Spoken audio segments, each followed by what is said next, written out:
最近，中国教育部评估后宣布，那么中国高校50个学位授予点予以撤销。这究竟是什么情况呢？我们来看看下面的报道。中国教育部3月25日公布评选结果，宣布包括东北大学、同济大学、中国科学技术大学、华南理工大学的4个博士学位授予点，以及首都师范大学等36个院校的46个硕士授予点为不合格授权点，予以撤销。上述学位授权点要求在2年之内完成整改，同时这些不合格被撤销的学位授权点5年之内不得重新申请。2016年招生工作结束后不得招生，在学研究生按原渠道培养授予学位。教育部官员表示，学位授权点专项评估是学位授权点合格评估的重要内容，是中国研究生教育质量监督的重要手段，对保证学位授权点和研究生教育质量具有重要作用。被撤销的学位授权点在研究生培养体系完备性以及师资队伍、人才培养和质量保证等方面都存在严重问题。据悉，某些大学的博士学位授予点是用搞运动的方法，靠公关和打攻坚战，用高薪挖院士而获得的，有的甚至请省市领导出面公关。一旦获得了博士点0的突破，就大肆宣传，开庆祝大会，奖励有关人员，真是无所不用其极。而硕士学位点几乎覆盖了各大学的所有专业，更是令人瞠目结舌。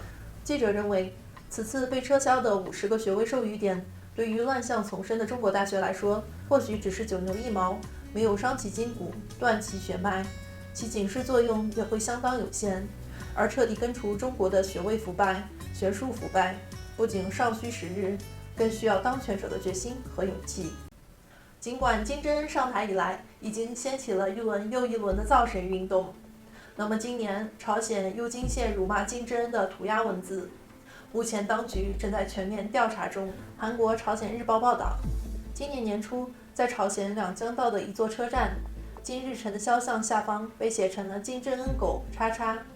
当局对附近2万多名居民进行笔迹调查，至今仍然没调查出结果。报道引述两江道的一位居民话说，在新年时发现的涂鸦是用墨水写的金正恩狗叉叉。当天很多居民聚集在这里参加新年活动，此消息迅速传遍了全国。消息人士认为，传单的内容加上各种奇奇怪怪的传言，金正恩的偶像作业似乎陷入泥沼。新年涂鸦事件至今仍未解决，面向农场和矿山劳动区的2万多名居民进行了3个月的笔迹调查，没找到解决的线索。据朝鲜日报之前的报道，近些年来，朝鲜国内接连发生反体制事件。金正恩上台后，朝鲜主要大学及市场周边惊现了世袭是对社会主义的背叛、打倒金正恩等反对朝鲜现政权的涂鸦。事发后，朝鲜当局向主要大学发布停课令。大家熟悉这样一位日本励志作家吗？他就是现今39岁的一物阳匡。一物阳匡自幼患有四体切断症，但是他并不因此而气馁。那么他的自传《无体不满足》一度成为畅销书。那么他最近被曝出轨事件，引起大家轩然大波。那么日媒又再添猛料，他的出轨对象人数恐怕已经添至50人。据日本活力门网站24日报道，一物虽然承认了和5名女子的不正当关系，但据保守估算，真实数字为其10倍。据报道称，没有四肢的一物肉食系作风在其身边人中早已不是新闻。护工等只要是身边的女性，一物都会主动勾引，这一特点婚后也没有改变。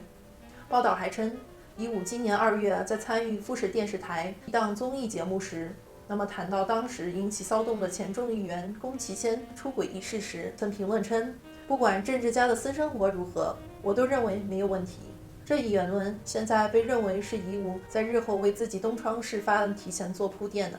一物阳匡顽强向上的形象在日本深入人心，此次出轨事件令其形象大打折扣，甚至有日本媒体以“无体不满足，下半身满足”为题发表文章。对此，有日本网友讽刺称，那样的身体都能有这样的实战成绩，真是厉害。由于舆论压力，一物阳匡24日发表声明道歉，我发自内心地向妻子和妻子的双亲、3个孩子道歉，同时向在工作生活中关照自己的所有人深表歉意。随着华盛顿地区气温升高，4000株樱花再次盛开在 DC 潮汐湖两岸，灿若云霞，连绵四海。就在今天3月26号，1年1度的华盛顿樱花节官方开幕晚会在 DC 的华纳剧院举行，美国官方要员和日本公使在开幕式上致辞，东京交响乐团的几位青年乐手也送上了精彩的演出。1912年，日本东京市长尾崎行雄访问美国时，赠送给美国6000株樱花，代表着和平和两国的友好。其中3000株在纽约，3000株在华盛顿。之后由市民团体发起，在1935年举办了首届华盛顿樱花节。二战以后，每年这个节日也作为纪念美日同盟的标志。今年樱花节将照例举行各种户外活动，同时有各种小食供应。潮汐湖上还有游船可自费乘坐。潮汐湖及国家大草坪周边交通比较拥挤，市民和旅客尽量乘公共交通前往。好了，不多说了，让我们到潮汐湖边上走走，欣赏一下这让人震撼的美丽吧。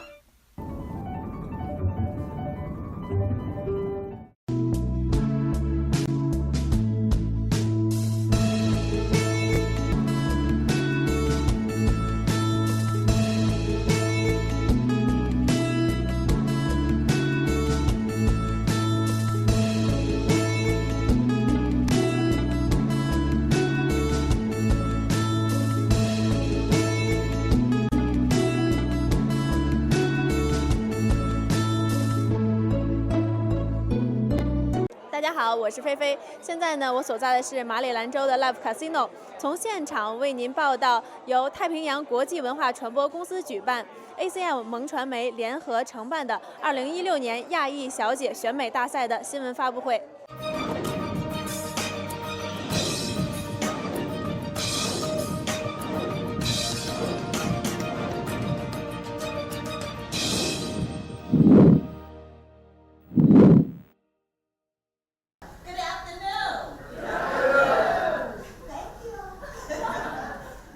从美国亚裔小姐大赛变成全球大赛，就跟你们 ACM 一起合作，所以呢就非常的荣幸让你们加入我们这个团队，所以我希望会有产生新的火花，还有令人期待的一个结果。 And I guess the biggest thing I learned was confidence in my abilities and myself so that I can further achieve, all of my goals in my profession and personal life.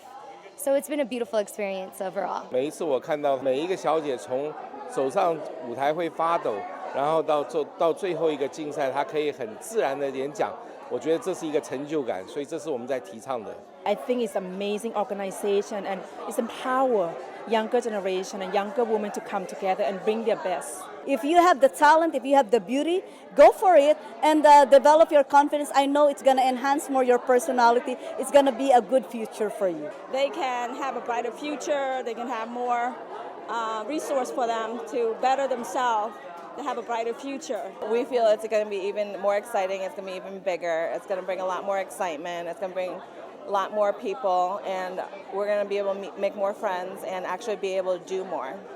Asian 的女性来到参加我们这个亚裔小姐的队伍，我觉得对她们本身来说呢是一个锻炼，跟她们也为她们的以后的发展会更好。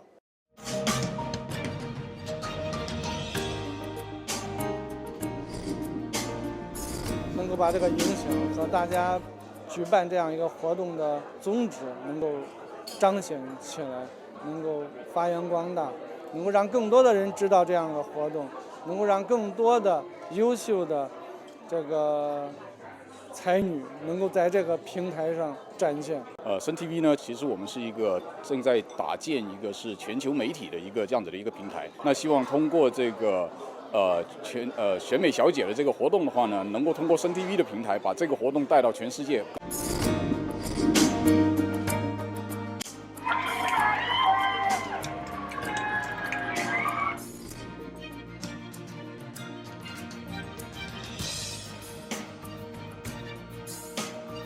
To everyone that they should always follow their dreams. It doesn't mean you should give them up, whoever teases you about them. 相信每个女人呢都有一颗爱美的心，那此次选美大赛呢，更是能从各个方面都展示出我们亚裔女性独特的魅力。太平洋亚裔小姐选美大赛，期待您的到来。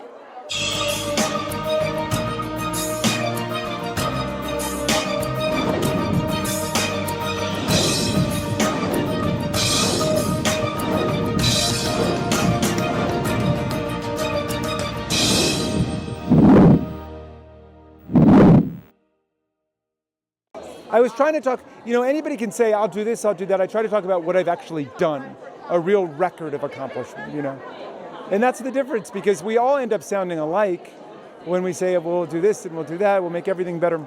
So I try to talk about the things I've actually done. And, I'm so proud that Senator Lee endorsed me, because she could have endorsed anybody in this race, and she chose to endorse me. And so that's been a very meaningful contribution to my campaign. So tonight, actually, there's 4 questions.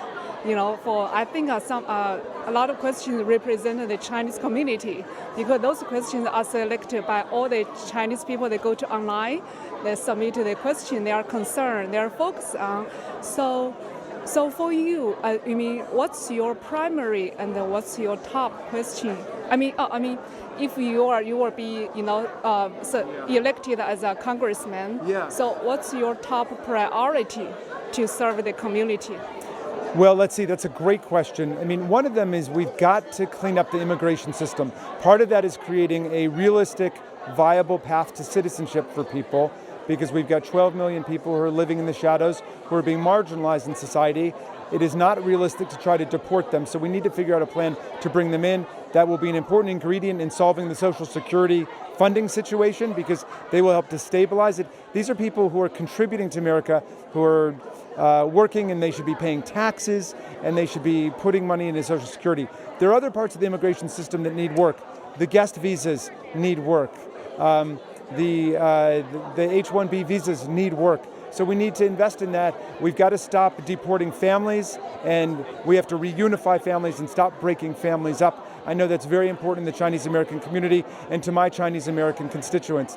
I've worked very hard in my district to support Asian Americans. For example, we have a project called University Gardens for senior citizens who are primarily Asian American, and we've gotten a lot of funding to come into that from the state government. That's the kind of congressperson I want to be, very closely engaged with the community. I'm very proud that I'm running with the support of State Senator Susan Lee, who is our first Chinese American, indeed our first Asian American senator that we've ever had in the history of Maryland. And out of all the candidates here, she chose to endorse me because of my commitment to my Asian American constituents. Because in the Chinese community, a lot of people say, who represent us? I'm going to vote for them. Yeah. So it means a lot of Chinese people, they want to, the congressman, can, deliver their voice. Yeah. So so how can you, deliver, voice, represent Asian community or Chinese community's concern? Well, one way that we do it is we make sure that we have staff people who are Asian American on my staff. And I make a commitment to find the best possible Asian Americans to come join my staff. We've had lots of Asian American young people, high school students, college students working on my campaign, dozens of them who have come since the very beginning of the campaign to participate. I've been endorsed by the African American Democratic Club.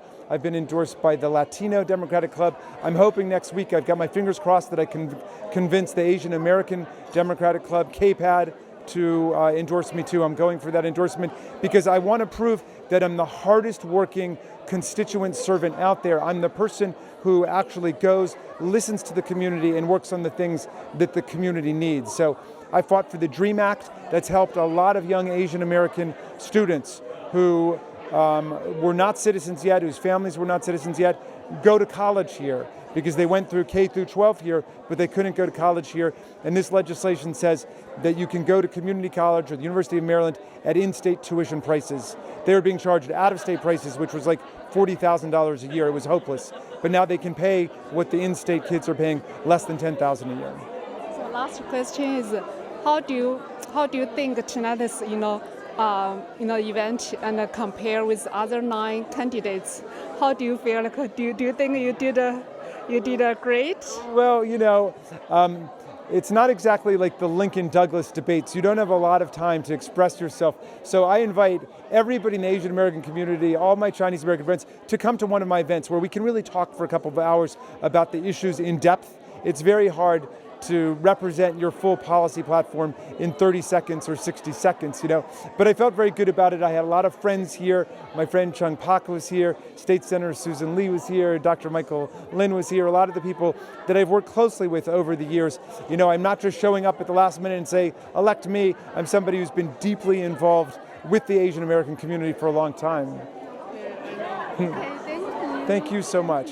I think it's important for every community to really take a look at this election in 2016, and really important that the Chinese American community had a chance tonight to ask their questions about issues that are unique to their concerns and from their perspective. And I think to have all these candidates, the Democrats, 8 of the Democrats, and 2 Republicans actually address this audience was a milestone, an important thing to be celebrated. So congratulations to the Chinese American community for, first of all, organizing it, really running a very good debate, I think, and also commanding the attention in this campaign and bringing a big audience to listen to the answers.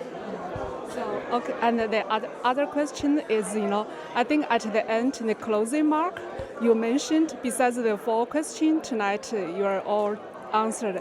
You have another, such as the gun issue. Right. So I just want to know, besides tonight, the 4 questions, what areas you are, focus on and concern? I go out in this community all the time and I knock on doors and I talk to Democratic voters and I ask them what are the issues they care about. And I think that, first of all, people are nervous about our economy. There's economic insecurity. Families feel like their children might not do better than they did. And every family wants their children to have upward mobility and be more successful than their parents. And so I think a lot of families are worried about that. And they're worried about it because college costs so much money now. And if you are a smart Chinese American student and you get into a top university, you're afraid that you might not be able to afford the tuition, or you'll have so much debt that you'll be drowning in debt when you graduate. And families worry about that. I think they worry about their daughters not getting equal pay for equal work. They worry about their children having balance between promising important careers, but also taking care of their children, because in the Chinese American community, the family is so important and parents are always looking to make sure that their children are well cared for and that they're also getting a great education. And they want their children to have balance in their lives, and that's why we need paid family and medical leave. These are the issues that I hear out there when I'm on the campaign trail, talking to voters. But I also hear people's frustration with the gridlock in Congress. They are frustrated that things don't get done, whether it's passing a minimum wage increase or equal pay for equal work or just getting guns out of our communities. And I think a lot of Chinese entrepreneurs worry about their safety in their shops, in their businesses. And having so many guns in the hands of dangerous people is not good because it makes us vulnerable. And that's why for me, covering gun shootings as a TV reporter for many years, why I believe we've got to stand down against the National Rifle Association and the gun lobby and make sure that we get gun safety. So if you will be elected as a congresswoman, what's your top priority to, I grew up in a family that prized education. My parents knew that if we all got a good education, we would be able to do well. And I think most families believe that, and I think the Chinese American community believes that really deeply. So for me, a priority would be making education more affordable, making sure that our public schools have the resources to provide English as a second language, pre-kindergarten for all children, having good student-teacher ratios so that kids can really do well. And I would love to serve on the Education and Workforce Committee in Congress to make sure we guaranteed that. But another priority for me is getting the guns off the street. And I'm not afraid of the National Rifle Association. I would go in there and try to build consensus and really argue and advocate on behalf of smart gun safety laws. That would be another big priority for me. So I think at the debate, I remember you mentioned about that there is discrimination, especially the mention about China, and so you mentioned about because their relationship is not good. Right. So it means you say just want to build up the good relationship between. So what's your strategy and what's your?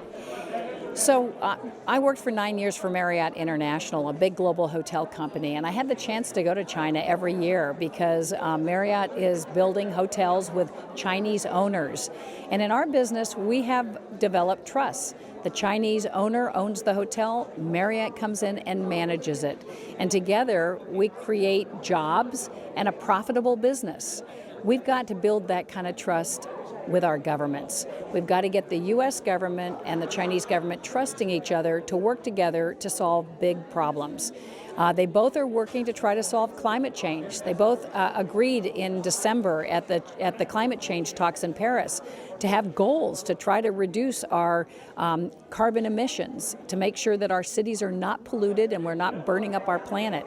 We've got to work on other issues as well together. And I think when our governments work together better, in the same way that business is already working together between the U.S. and China, that's when we will stop having suspicion that results in things like people being rounded up and suspected of being spies for each other's governments. Okay, thank you. Yeah, thank you very much. Yes. How do you think about tonight's debate since you compete the other 9 candidates? Also, especially this is the first, event debate in the Chinese community. Yes. How do you feel? Well, I love the fact that I was able to be here to be with the Chinese American community. My mom's half My mom's Filipino, so I'm half Filipino. And so it's very important for me to connect with as many Asians as possible, particularly in this congressional district. Unfortunately, the Democratic Party tried to divide our vote into 3 different congressional districts. So me running as a Republican will be able to answer to that gerrymandering as a Republican. I thought it was important. Today it was really interesting because we had Democrats and Republicans to speak. And it's always a little different because, I used to be a Democrat and then I was an independent. And like a lot of us, I had to pick a party, And so I thought it's interesting to have Democrats and Republicans make their case to the Chinese American community. I think more people should have that opportunity, but I'm glad I was here and I thought it went really well.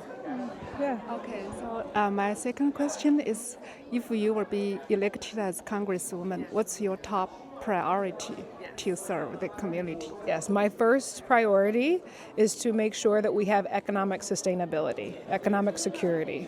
I'm a millennial, so our generation has always been in an economic flux for the last at least 15 years, and I want to make sure that our economy is strong for us to be able to thrive and grow.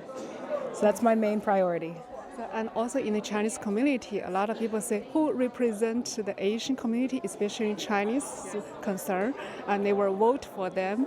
So for your research and for your experience, what do you think, what's your focus to the Chinese community or Asian community's concern? Yes. So as I said, as being half Asian myself, I know how important our family is and how important our community is and how important education is. Without those things, we would not be as successful as we've been able to be. So as a Republican, I'd be able to represent that diverse voice, but at the same time make sure that we can focus on our fundamentals. Well, the reason why we all came here in the first place, to be proud Americans, so that all of us can walk with our heads held high and be proud to be Americans, and that's what I want to do for the Chinese community, Chinese American community, and everybody. Okay, thank you. Thank you. So my first question is, how do you feel like tonight's debate, especially in a Chinese community? This is our first time. A lot of people say this is their first time to hear from 10 candidates, their debate, their answer different questions. Yeah. How do you feel like, debate? And do you think you did a good job? First, I think the fact that we had this debate was awesome, because My dad, I mentioned, is an African immigrant. There was an African immigrant debate a few weeks ago. I think it's so important for immigrant communities to have an active voice in their politics. And so this was just great that this was the first of its kind that happened. And I think I did well. You know, I have a lot of similarities being the son of an immigrant, growing up here in Montgomery County, low income, getting opportunity to have higher education in law school, working in the White House, working in Congress for Nancy Pelosi and others. So I think I did well. I think I described my experience, both life and federal policy, because you need someone that has both. You need people that know what working people are going through, but also can get something done in Congress. So I think that was made clear tonight, and I'm glad for the Chinese American community, who we need to have more engagement from. So tonight, actually, we discuss 4 questions, which is selected from all the Chinese people. They submit their question and they choose the top 4 questions. And my question is, if you will be elected as a congressman, and what's your top priority to serve the community? I think the top priority is educational opportunity, making sure college is affordable and accessible, and then making sure our economy gets back on track. And that means that starts with supporting small businesses, many of whom are Chinese Americans and other immigrants who come here with a great work ethic and are oftentimes get caught up in red tape. They don't have access to the same procurement with federal government contracts and grants. And so I think making sure that we have education that's affordable and accessible, and then that we focus on supporting small and minority businesses, because that's really the lifeblood of this economy. And so those are the 2 things that when I get to Congress I want to focus on the most, because I think if we rise the economy and rise educational level, everyone's going to succeed and have a chance at the American dream. So as you know, in the Chinese community, they want to choose a congressman who represent their, concern. So what do you think, and what's your think, you can help, Chinese community or Asian community to get their, voice of, Yeah, I think it's critically important that we have more diverse voices at the table. I often talk about 90% of our elected officials in the country are white. 53% of Congress are millionaires, the highest number ever. And part of that is because we don't have enough diverse voices around the table. That's why Congress has a 14% approval rating. So my focus is that of a bridge builder. I'm a first-generation American, son of an immigrant, but also grew up right here in Montgomery County and earned scholarships to school and have worked in the White House with President Obama, but also worked for Nancy Pelosi in the House in passing legislation at the federal level. So I would bring that experience, that diversity, to representing all the communities in our area. As you know, Montgomery County is majority people of color now, between African Americans, between Latinos and Asian Americans, and Chinese Americans being the largest number of Asian Americans. And I think that's the strength of our country, that's the strength of our community, and we have to have those voices heard. So I would make sure my staff reflects the Chinese and Asian American community as far as people I hire. I'll make sure that I have forums in those communities, and I'll make sure that I bring my diverse perspective as a first-generation immigrant to bear when I'm deciding policy and working with others. Okay. Thank you. So the first question is, how do you feel like tonight's debate? And also, since this is the first time in the Chinese community, we have this event, and also compared to other 9 candidates, do you think you did a good job? Wonderful debate, brilliant questions, the best questions that we've heard up till now, because they come from people who are asking us about their lives, and they want us to address issues, not just at a very policy level, but at a personal level. And so for me, they were very challenging questions, and so I was honored to be able to communicate my views. The question about racial profiling, for example, which one could answer at a policy level, but it is a very personal question. People should never feel like they're being profiled racially, so it really pushed us, and I thought it was very good. I think it's inspiring to see the community come out like it did. Having new Americans sitting here and engaging in the political process right now is special. My family came to this country 100 years ago. We're Jewish. It took 40 or 50 years, a couple of generations, before the Jewish community really engaged in politics and has figured out how to communicate what it wants. Watching this tonight, it's not 40 or 50 years, it's right now, and that's the key. And so very much something to be inspired by, and I think the community should be very proud of how it did it tonight. Regarding the other candidates, I'd like to say we all bring different tools and different skills. Personally, I think I'm bringing the most experience to this race in terms of the House of Representatives, the place where we want to serve. I have worked there, as a senior official at the State Department, most recently, getting things done, working directly with leading members of both parties every day. And I know how it works because I've been doing the work at a senior official level. So for me, it's an honor to be able to debate with my colleagues, but that is a distinction. So if you were be elected as a congressman, so what's your top priority? Top priorities clearly are ensuring that our economy is working for everyone. We have to make sure that our economy is working, and that means women, equal pay for equal work. That means the retirement security where our seniors, I'm 45, almost 45, so in 20 years I'll be 65, and that means Social Security. That's the number that we all think of. Social Security has to be solvent, and right now we're not heading in that direction. Our civil servants, who make up a large percentage of this district, they need to be compensated properly. They're not being compensated properly, and they need to not live in risk that there will be a government shutdown. So those are some of my top priorities. My first day in office, I will offer a bill to ensure that a 5.6 raise is given to the civil servants and that we find the money out of wasteful defense spending. I've been working on that issue for years. I'm the only candidate who has national security experience, and I can get in underneath the hood, so to speak, and find out where the bad programs are and move the money. In order to get a Chinese Americans vote, because the candidates have to represent them. So what's your focus on the Chinese community? For me, the Chinese community is a community that tonight expressed what it cares about. It cares about issues that in many ways relate to the connection back home, coming here, the visa issue, educational opportunities. These are issues that I'm very well equipped to handle. Having worked at the State Department, I understand the dynamics on the visa questions, H-1B visas, immigration, how that works with the Homeland Security Department.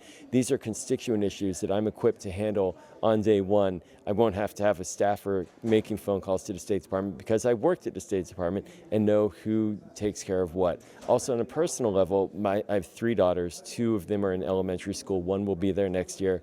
And they're at the elementary school in Potomac where they teach Chinese immersion. So my 2 oldest daughters have been learning Mandarin every day, 5 days a week, 4 hours a day. Since kindergarten, they're speaking Mandarin. It's very personal to me. My wife is Asian. She's born in America, Sri Lankan background. So we very much connect with the Asian world. It's part of who I am, and I feel a deep connection to being open to the community and having an open door.